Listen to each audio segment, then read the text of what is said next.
là, carré de pipe. Les anciens comparaient alors tout ce qui leur semblait sans défaut et excellemment beau. C'est notre vieil ami Pythagore qui divulgua que le pentagramme était plein de mathémagie. Si l'on met rigoureusement bout à bout les deux lignes les plus courtes, elles deviennent égales à la troisième. Et cette ligne ou trait montre les proportions magiques du fameux nombre d'or. Les deuxième et troisième égalent la quatrième. Une fois encore, nous obtenons le nombre d'or. Mais ceci n'est qu'un commencement. Caché dans le pentagramme se trouve le secret permettant de créer un rectangle d'or que les Grecs admiraient du fait de ses merveilleuses proportions et de ses qualités magiques. L'étoile contient le rectangle d'or répété maintes fois.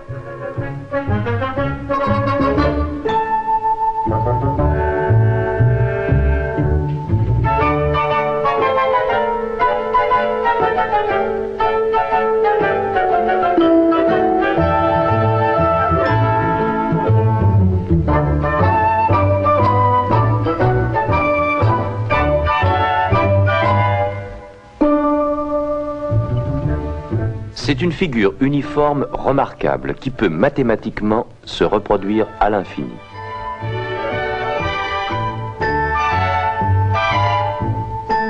Tous ces rectangles ont exactement les mêmes proportions.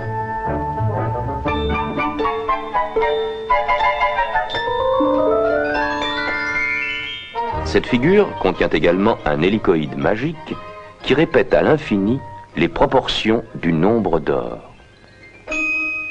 Pour les Grecs, le rectangle d'or représentait une loi mathématique de beauté.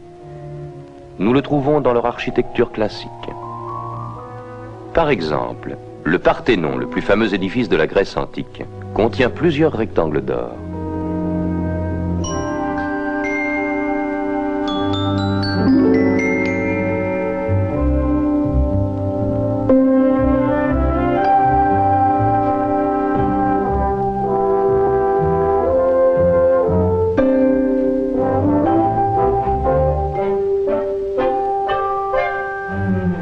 Ces mêmes proportions d'or se retrouvent aussi dans la sculpture grecque de l'Antiquité.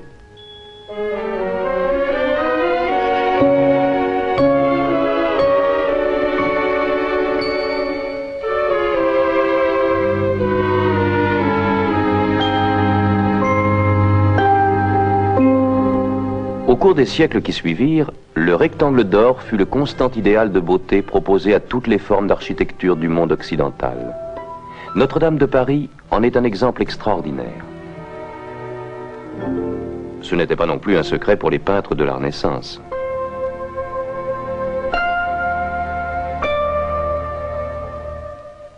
Le rectangle d'or s'est imposé à notre monde moderne.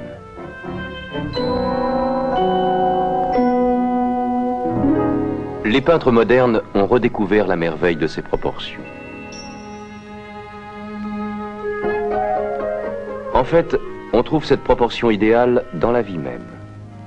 Oh, maman. Ça, à moi. À moi, ça, à moi. Au revoir. Allons, Donald. À moi. Non, non, non. Proportion. Pas tout à fait, non.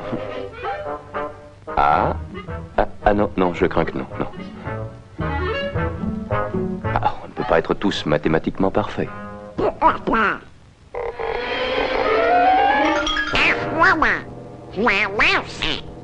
À présent que vous êtes empêtrés dans ce pentagone, voyons comment la nature utilise cette même forme mathématique. Le pétunia. Le jasmin étoilé. L'étoile de mer.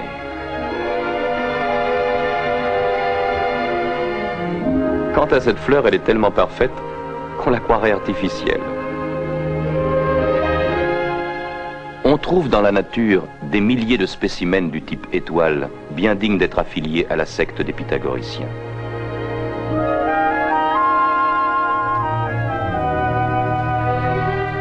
Dans ses œuvres, la nature suit résolument une logique toute mathématique, et le nombre des exemples qu'elle en donne est illimité.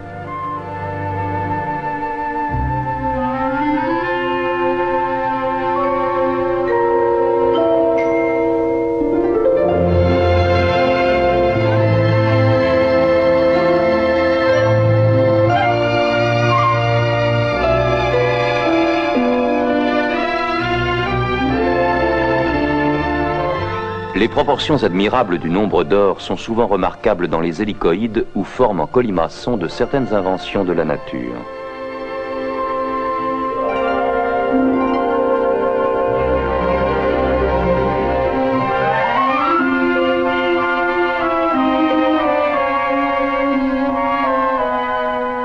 La profusion des conformations du type mathématique nous amène à méditer profondément l'énoncé de Pythagore. Tout a été mis en place suivant un nombre et une forme purement mathématiques.